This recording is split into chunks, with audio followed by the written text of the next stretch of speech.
Hola, yo soy José Villarreal. Hola, yo soy Benjamín Rivera.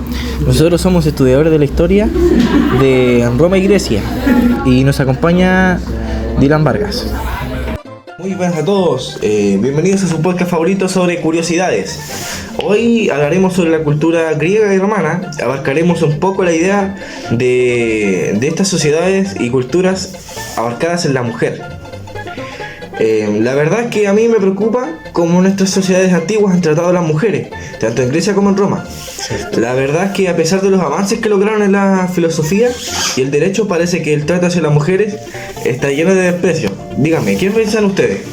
Ciertamente, las mujeres en Grecia, especialmente en Atenas, estaban prácticamente relegadas al ámbito doméstico. No tenían ni voz ni voto en la política ni en la vida pública. No se les permitía siquiera asistir a la asamblea, mucho menos hablar en ella. Su único propósito, según el ideal, era criar hijos y cuidar el hogar. Y eso ya es bastante indicativo de la baja consideración que tenían. Y así es, y lo irónico, y es que aunque se le marginaba de la política y los asuntos públicos, se le imponían muchas responsabilidades en el hogar, las cuales eran fundamentales para el funcionamiento de la sociedad. Sin embargo, este trabajo no era valorado. En Esparta las mujeres gozaban de más libertades en comparación a las de Atenas. Participación en deportes, podían administrar sus propiedades, incluso se les educaba para ser fuertes, pero seguían siendo vistas como un medio de procrear guerreros.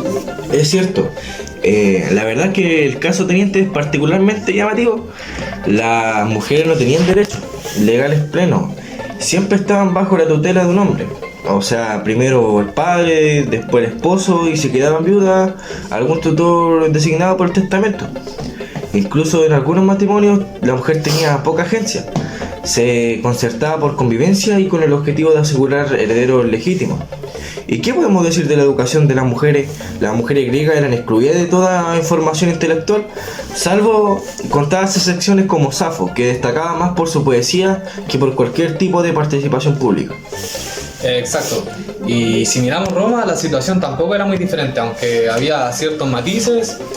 Al principio de la República Romana, las mujeres tenían más restricciones. No podían votar, ni ocupar cargos públicos, y el patria potestas le daba a los hombres un control absoluto sobre la familia. Pero es interesante ver cómo durante el imperio las mujeres aristocráticas ganaron más influencia en la vida pública y en algunos casos hasta en la política. Sin embargo, esto no significaba igualdad, ni mucho menos su poder estaba supeditado al de los hombres a su alrededor. Así es, también en Roma las mujeres eran vistas principalmente como un medio para asegurar alianzas políticas y mantener su estructura social. El matrimonio seguía siendo un contrato, más que una unión emocional. Las mujeres eran piezas en ese juego. La ley romana, como la Lex Julia Adulteris, penalizaba fuertemente la infidelidad femenina, mientras que la masculina era vista con más indulgencia. La verdad es que es indignante la doble moral, porque en ambos contextos, griego y romano, los hombres podían tener relaciones con concubinas, esclavas o prostitutas, podían tener muchas esposas o tener muchas amantes, sin que eso dañara su reputación, mientras que las mujeres eran severamente castigadas por cualquier tipo de atisbo de conducta inmoral. Es como si se les negara todos los derechos, incluso sobre sus propios cuerpos. No podían tener decisión sobre nada que tendría que ver con sus cuerpos. Sí, es notable la hipocresía, y eso nos lleva al tema de las esclavas, quienes sufrían aún más. No solo no tenían derechos, sino que eran completamente propiedad de su amo. En Roma, por ejemplo, los esclavos podían ser castigados o vendidos sin ningún tipo de consecuencia legal para sus dueños, y las esclavas solían ser objeto de abuso sexual por parte de sus amos, sin posibilidad de defensa o de legalmente protegerse.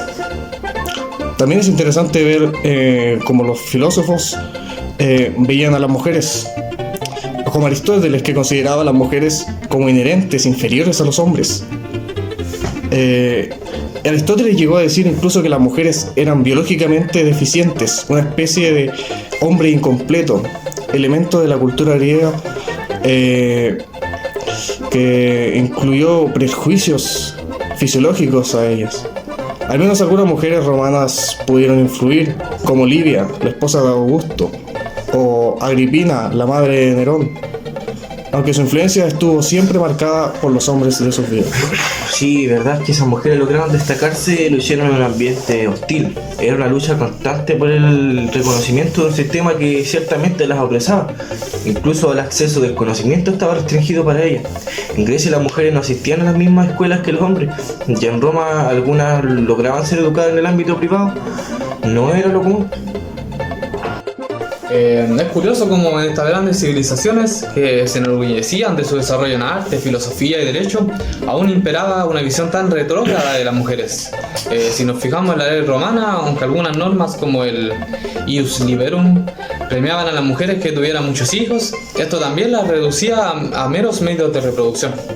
Y no olvidemos la religión, aunque tanto en Grecia como en Roma había diosas poderosas como Atena o Juno. Las mujeres en la vida real no disfrutaban de ese tipo de poder. Las sacerdotisas tenían un papel importante en los cultos religiosos, como las vestales en Roma, pero eran más una excepción que la norma.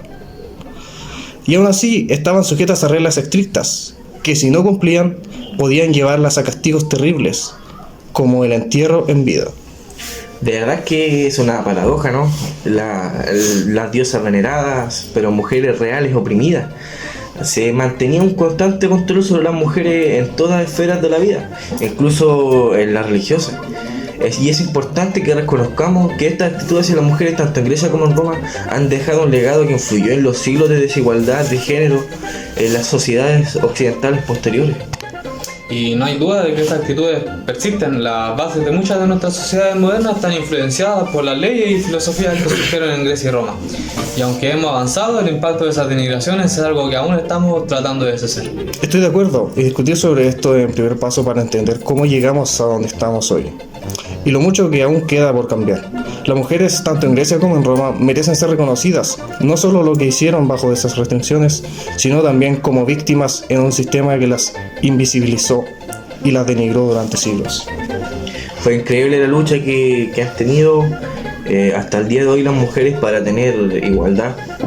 La cantidad de guerras que hubieron, tanto políticas como las mujeres haciendo protestas para llegar a ser iguales a los hombres a día de hoy.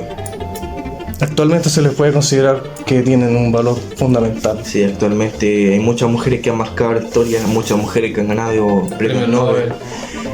La verdad es que ha sido una larga pelea para las mujeres para llegar a ser igualitarias, pero sinceramente a día de hoy hay muchas cosas que han sido con grandes avances gracias a las mujeres. Sí, grande Marie Curie.